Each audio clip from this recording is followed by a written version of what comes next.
नमस्कार दोस्तों, आ गई हूँ मैं अपने एक नए वीडियो के साथ। सभी बच्चों के कमेंट्स आ रहे थे लगातार कि मैडम यदि आपने 2022 का पेपर दिया है तो एक बार उसका रिव्यू करा दीजिए, उसको दिखा दीजिए। आप हमेशा उसका फ्रंट पेज दिखा देते हो, बस हो गया। तो आज हम रिव्यू करेंगे पार्ट ए का। सबसे पहले कि पार्ट ए में एक्चुअल में क्या क्या आया था, उससे आपको आइडिया होगा कि जो बच्चे सोच रहे हैं ना कि हम तो एमपीपीएससी की तैयारी कर रहे हैं तो पार्ट ए तो हमारे लिए बहुत ईजी है, वो तो हम निकाल ही लेंगे, वो तो हम क्लियर कर ही लेंगे। तो इस मिथ को मैं दूर कर देती हूँ कि एमपीपीएससी जो तहसीलदार या कलेक्टर का जो पेपर आता है उससे बहुत ज़्यादा डिफरेंट होता है। यदि आप किसी और पोस्ट के लिए देते हो, जैसे आप देख रहे हो फूड सेफ्टी ऑफिसर है, या ये जो प्रोफेसर का आ रहा है एमपीपीएससी के थ्रू, या ये जो असिस्टेंट रजिस्ट्रार का दोगे आप, तो आप ये तसल्ली कर लीजिए कि ये जो सोच रहे हैं ना कि हम तो पीएससी के स्टूडेंट हैं तो पार्ट ए तो हमारा चुटकियों में निकल जाएगा, तो पार्ट ए चुटकियों में बिल्कुल नहीं निकलेगा। मैं आज आपको पूरा पार्ट ए का एनालिसिस करके देती हूँ। पूरा एक पेपर आप जैसे ये फ्रंट में देख पा रहे हो, ये ARE 2022 university education and administration का पेपर है। ये मैंने 2022 में दिया था। तो आज हम सिर्फ पार्ट ए को अच्छे से थॉरली पढ़ेंगे कि इसमें एक्चुअल में क्वेश्चन कैसे आए थे मध्य प्रदेश के पार्ट ए सेक्शन से। तो सबसे पहला क्वेश्चन यदि हम उठाएंगे तो यहाँ दिया है कि मध्य प्रदेश में कुल कितनी अनुसूचित जनजाति हैं। तो ऑप्शन है जिसमें ये इस कलर का निशान है वो आंसर सही है, क्योंकि वो जो आंसर की आती है उससे मैंने मैच किया था इसको। तो आंसर है 46। This is the basic question you should know कि क्योंकि हमारा जो स्टेट है वो ट्राइबल कम्युनिटीज़ जो है ना सबसे ज़्यादा रह रही है मध्य प्रदेश में, तो हमको पता होना चाहिए कि कुल कितनी अनुसूचित जनजाति मध्य प्रदेश में निवास करती हैं। तो 46। ये वाला जो क्वेश्चन था ये थोड़ा सिलेबस आउट ऑफ सिलेबस ही कह सकते हो, आप खुद पढ़ो इसको कि भारतीय रेलवे द्वारा भारतीय रेल स्टेशन विकास निगम लिमिटेड को पुनर्विकास के लिए कुल कितने स्टेशन आवंटित किए गए। 8 स्टेशन। पर मुझे समझ नहीं आया था ये वाला क्वेश्चन। थर्ड वन है मध्य प्रदेश का कौन सा जिला ओपियम अल्कलाइड प्रसंस्करण कार्य के लिए जाना जाता है। तो ये बेसिक था, उद्योग से रिलेटेड था, तो ये नीमच है। ये तो मैं मानूंगी कि जो एमपीपीएससी की तैयारी कर रहा होगा उसको ये क्वेश्चन मेमोराइज करने की ज़रूरत नहीं है, ये उसको आता होगा। ये थोड़ा सा कॉम्प्लिकेटेड था क्योंकि इतना डेप्थ आज तक एमपीपीएससी ने पूछा नहीं था कि मध्य प्रदेश में मैग्नीज अयस्क का कुल कितना भंडार है। डेटा बेस्ड क्वेश्चन था, 23.64 मिलियन टन है। तो यार इतना डेप्थ में नहीं है, ये पता है कि मैग्नीज अयस्क कहाँ पाया जाता है मध्य प्रदेश में, बट मिलियन में पूछ लेगा कि भंडार कितना है तो वो 23.64 था। इसके बाद मध्य प्रदेश में ग्रामीण दीनदयाल अंत्योदय योजना का मुख्य उद्देश्य क्या है। आंसर था ग्रामीण क्षेत्रों में रोजगार का सृजन एवं निर्धनता का उन्मूलन करना। ये तो बेसिक है क्योंकि ऑलरेडी उसमें दिया हुआ है कि सारी अंतर्राष्ट्रीय संस्थाओं के बारे में पता होना चाहिए, और उस समय ये करंट में बहुत ज़्यादा था ये कि आईएमएफ के वर्तमान प्रबंधक कौन थी, तो उस समय क्रिस्टीना जिर्जियाबा बनी थी, तो ये बन गया था क्योंकि ये करंट में था उस टाइम पे, तभी वो नियुक्त हुई थी। उसके बाद ये भारत के 22वें विधि आयोग की अवधि होगी, तो ये थोड़ा आउट ऑफ सिलेबस था, 3 वर्ष। विश्व आर्थिक परिषद 2023 की वार्षिक बैठक कहाँ आयोजित की गई थी। तो ये दावोस में की गई थी। ये भी करंट का क्वेश्चन था, 2022 का पेपर था। तो इसके बाद सीएम राइज योजना जो बहुत ज़्यादा हाल ही में उस समय चर्चित थी। तो प्रदेश के छात्रों को गुणवत्तापूर्ण शिक्षा प्रदान करने के लिए मध्य प्रदेश में सीएम राइज योजना को प्रारंभ कब किया गया था। हालांकि ये शासन द्वारा डिलीट कर दिया गया था क्योंकि शासन को खुद ही नहीं, ये ऑप्शन उन्होंने जो दिए थे सारे गलत दिए थे, तो इसीलिए क्वेश्चन डिलीट हो गया था। उसके बाद दिया था कि मध्य प्रदेश सरकार की मुख्यमंत्री उद्यम क्रांति योजना शिक्षित युवाओं को स्वयं का उद्यम स्वरोजगार स्थापित करने के लिए निम्नलिखित में से कौन सा कथन सही नहीं है। तो इसमें जो आंसर उन्होंने माना था, 4 ऑप्शन थे। पहला था कि इस योजना में 18 से 45 वर्ष के बीच की आयु के उद्यमी को ऋण मिलेगा। इस योजना में उद्यमी की न्यूनतम शिक्षा 10वीं उत्तीर्ण होना चाहिए। वार्षिक आय 12 लाख से कम होना चाहिए। उद्यमी को बैंक में कुछ गिरवी रखना होगा। तो इसका आंसर था कि इस योजना में उद्यमी की जो न्यूनतम शिक्षा है वो 10वीं उत्तीर्ण होना चाहिए। ये कथन सही नहीं था। ठीक है। उसके बाद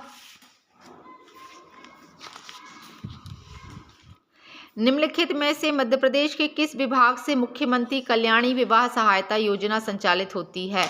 तो ये आपको पता है कि वो 51,000 वाली जो राशि दी जाती है, तो इसमें सामाजिक न्याय एवं दिव्यांगत जन सशक्तिकरण विभाग द्वारा इसको संचालित किया जाता है। क्वेश्चन नंबर 12 था, ये तो आना ही चाहिए कि मध्य प्रदेश के श्री मुनीश्वर चंद्र डाबर को 2023 में किस क्षेत्र में पद्मश्री का सम्मान मिला था? तो ये दवा के क्षेत्र में है। चूंकि मैं जबलपुर से हूँ और जबलपुर में ही इनका दवा खाना था और मैं बचपन में जाती थी, मुझे पता है 1 रुपये लेते थे दैट टाइम वो, तो मुझे ये उनके यहाँ जाती थी इसलिए मुझे ये बना, ना कि ये मैंने उस समय पढ़ा नहीं था ये, पर हाँ ये पता था कि ये दवा से संबंधित है, तो ये मेरा आंसर सही हो गया था। नीति आयोग के कंपोजिट जल प्रबंधक सूचकांक 2017-18 में मध्य प्रदेश का क्या स्थान था? तो तीसरा नंबर था। मध्य प्रदेश के किस स्थान पर भोज समारोह आयोजित किया जाता है? तो राजा भोज चूंकि भोपाल से थे तो अधिकांश बच्चों ने उसको भोपाल टिक किया था। लोग ये भूल गए थे कि उनकी जो राजधानी थी वो धार थी। तो मध्य प्रदेश में किस स्थान पर भोज समारोह आयोजित होता है? तो ये धार में आयोजित होता है, भोपाल में आयोजित नहीं होता है। ये अब कंप्यूटर के परेशान करने वाले क्वेश्चंस आए थे, थोड़े टफ थे, मुझे टफ लगे क्योंकि मेरा कंप्यूटर बैकग्राउंड नहीं है। 1 टेराबाइट समतुल्य है तो 2 की घात 40 बाइट्स, 2 की पावर 40 बाइट्स। फ्लेमिंग के दाएं हाथ का नियम किसके लिए है? तो जहां पर दोनों क्वेश्चन आ जाए ना कि ए और बी दोनों, तो उसको टिक कर देना बस। इतना मैंने अभी तक 4 साल में इतना समझ लिया कि जहां उपयुक्त सभी आ जाए बस वही आंसर होता है। उसके बाद चैट जीपीटी में किस आर्टिफिशियल इंटेलिजेंस तकनीक को उपयोग होता है? तो मैंने चैट जीपी पे एक फुल वीडियो बनाया है, उसको भी मैं डालूंगी। चैट जीपीटी का उसमें पूरा A to Z मैंने बताया है, वो भी मैं आपको डाल दूंगी, उसमें इस पे अपलोड कर दूंगी। तो natural language processing, deep learning तकनीक, ये दोनों तकनीक का इस्तेमाल चैट जीपीटी करता है। रोबोटिक्स में आवश्यकता क्यों है? क्योंकि मध्य प्रदेश में रोबोटिक्स दिया हुआ है, सिलेबस में मेंशन है, तो ये उपयुक्त सभी, इसका आंसर भी आप देख पा रहे हो, मैंने इसको बता दिया, आप देख लीजिएगा। राष्ट्रीय सूचना विज्ञान केंद्र की स्थापना किस वर्ष की गई थी? ये थोड़ा डेटा बेस्ड क्वेश्चन था, 1976 में की गई थी। तो ये 20 क्वेश्चन हो गए हैं, 30 और बचे हैं। क्योंकि लोगों ने कहा है कि मैडम आप पेपर दिखा देती हो, बस मैंने सोचा आज पूरा कराई देती हूँ। निम्नलिखित में से कौन सा एक राज्य मिशन मोड प्रोजेक्ट है? तो ट्रेजरी जो है वो मिशन मोड प्रोजेक्ट है। वर्ल्ड वाइड वेब को आविष्कृत किसने किया था? तो ये सबको पता है, सर टिम बर्नली ने किया था। प्रथम वेब ब्राउजर कौन सा है? तो मोजाइक प्रथम वेब ब्राउजर है। IRCTC वेबसाइट किस पोर्टल से संबंधित है? तो B2C से संबंधित है। ई कॉमर्स का C2C कॉमर्स लागू होता है eBay पर और पेपैल पर, तो eBay और पेपैल दोनों पर लागू होता है ई कॉमर्स, C2C कॉमर्स लागू होता है। उसके बाद ये थोड़े से कॉम्प्लिकेटेड क्वेश्चन है। कन्नौज के गुज्जर प्रतिहारों का मूल स्थान था उज्जैन। चंदेल शब्द का प्रयोग किस शिलालेख में किया गया था? तो दुधई शिलालेख में किया गया था। मांडू में किले का निर्माण किस शासक ने कराया था? तो होशंग शाह ने कराया था। छत्रसाल दशक के रचनाकार कौन है? तो कवि भूषण है। जैन मंदिर देवकुंड कहाँ स्थित है? तो मुरैना में स्थित है। इसको डिलीट कर दिया गया था। ये जो 5 क्वेश्चन थे ये मैं कह सकती हूँ कि जिसने MPPSC प्रीलिम्स की तैयारी करी है वो इनको एक मतलब कि उसको टिक करने में मुश्किल से 1 सेकंड लगा होगा, क्वेश्चन को रीड करते ही उसको आ गया होगा। जिसने प्रीलिम्स की तैयारी की है 4-5 सालों से, तो उसको इनमें मेहनत नहीं लगी होगी, तो ये 5 क्वेश्चन तो उसको आ गए होंगे बहुत अच्छे से। इसके बाद दिया था कि the education of provisional finance in British India के लेखक कौन थे? तो डॉक्टर BR अम्बेडकर थे। कोरकू जनजाति वर्ष में कितनी बार जादुई शक्तियों एवं आत्माओं को बलि देकर प्रसन्न करते हैं? तो 2 बार। ये क्वेश्चन कहीं पर भी नहीं मिला, मैंने बहुत सर्च किया, पता नहीं प्रशासन ऐसे कहाँ से ढूंढ के देता है। कोरकू जनजाति कितनी बार जादुई शक्तियों एवं आत्माओं की बलि देता है?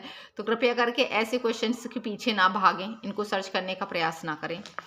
भील जनजाति का मुख्य व्यवसाय कृषि है। पेपियर मैशे कला प्रमुख केंद्र है किसका? उज्जैन का। इसका भी मैंने एक वीडियो डाला है, बनाया हुआ है, उसको मैं अपलोड कर दूंगी। कौन आज़ाद हिंद फौज का हिस्सा थे? तो किशन सिंह ठाकुर जो है वो आज़ाद हिंद फौज का हिस्सा थे। इसके अलावा आप मेरे @infant blogger करके एक और चैनल है जो MPPSC प्रीलिम्स के लिए है, तो ये सारी चीज़ों की जानकारी आपको @infant blogger जब आप सर्च करेंगे तो उस पर मिल जाएगी। पार्ट A की तैयारी जिस भी बच्चे को करनी है वो infant blogger करके एक चैनल है, उस पर जाके आप कर सकते हैं। मेकाल श्रेणी संबंधित है तो सतपुड़ा शैली से संबंधित है। जोहिला नदी का उद्गम मेकल नदी से होता है। मंदाता गार्ज किस नदी से संबंधित है तो नर्मदा नदी से संबंधित है। तो जिस भी बच्चे को पार्ट ए टफ लग रहा है तो उसके लिए @infant blogger पर जाकर वो पार्ट ए की तैयारी बहुत अच्छे से कर सकता है। ठीक है। मध्य प्रदेश में सर्वाधिक वर्षा परिवर्तनशीलता किस जिले में पाई जाती है तो खरगोन में पाई जाती है। बिजुरी झारखंड किस कोयला क्षेत्र से संबंधित है तो सुहागपुर कोयला क्षेत्र से संबंधित है।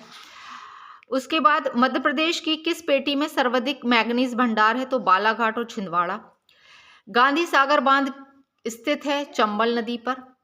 एशिया का सबसे बड़ा सौर ऊर्जा केंद्र उसी समय ये रीवा में गुड़ तहसील है। ये उस समय बहुत ज़्यादा करंट अफेयर में था तो ये मुझे पता था। रानी अवंतीबाई परियोजना, क्योंकि मैं जबलपुर से हूँ तो रानी अवंतीबाई परियोजना और मेरे पापा जी जो हैं वो इरिगेशन में हैं और उन्होंने इस पर काम किया है तो मुझे पता था कि ये नर्मदा नदी पर है। बघेलखंड में मुख्यतः कौन सी मिट्टी पाई जाती है तो लाल व पीली मिट्टी पाई जाती है। मध्य प्रदेश में पंचायत राज एवं ग्राम स्वराज अधिनियम 1993 को राज्यपाल की सहमति कब मिली थी तो 24 जनवरी 1994 को मिली थी। मध्य प्रदेश राज्य में क्षमा प्रदान करने की शक्ति किसके पास है तो राज्यपाल को है। और जब भारतवर्ष की बात आए तो राष्ट्रपति को है। वो अभी कौन था, जैसे वो कसाब जो मुंबई बम ब्लास्ट का आरोपी था उसने क्षमा याचना के लिए भेजा था तो राष्ट्रपति के पास भेजा था। ऐसे ही यदि मध्य प्रदेश में किसी को क्षमा मांगनी है तो भैया वो राज्यपाल ही हैं जो पावर रखते हैं इसकी। लोकसभा एवं विधानसभा परिनियम आदेश 2008 के अनुसार लोकसभा में मध्य प्रदेश राज्य से अनुसूचित जनजाति के लिए कितनी सीटें आरक्षित हैं तो 6। ये बेसिक क्वेश्चन था, पीएससी प्रीलिम्स की तैयारी जो कर रहा है उसको ये बहुत अच्छे से आएगा। एशिया की पहली पेपर मिल बुरहानपुर में है, ये भी बहुत इजी क्वेश्चन था, one of the easiest question, ये बुरहानपुर में है। और वर्तमान में मध्य प्रदेश में कितने ग्राम न्यायालय हैं ये भी सभी को पता है, 89 है। तो ये टोटल 50 क्वेश्चन थे जो पार्ट ए से आए थे। चैनल को लाइक और सब्सक्राइब ज़रूर करें। पार्ट बी का भी एनालिसिस लेकर हम जल्दी आएंगे। तो पार्ट ए की तैयारी के लिए @infant blogger को जाकर सब्सक्राइब करें। जिसने जैसे इनिशियली स्टार्ट किया है वो पार्ट ए जाकर देखो, क्लियर हो जाएगा पार्ट ए आपका, बहुत अच्छे से आप कर पाओगे उसमें स्कोर, ये मुझे पता है। मैंने जितने भी वीडियोस डाले हैं बहुत अच्छे से डाले हैं तो आप उस पर जाकर कर सकते हो। Thank you.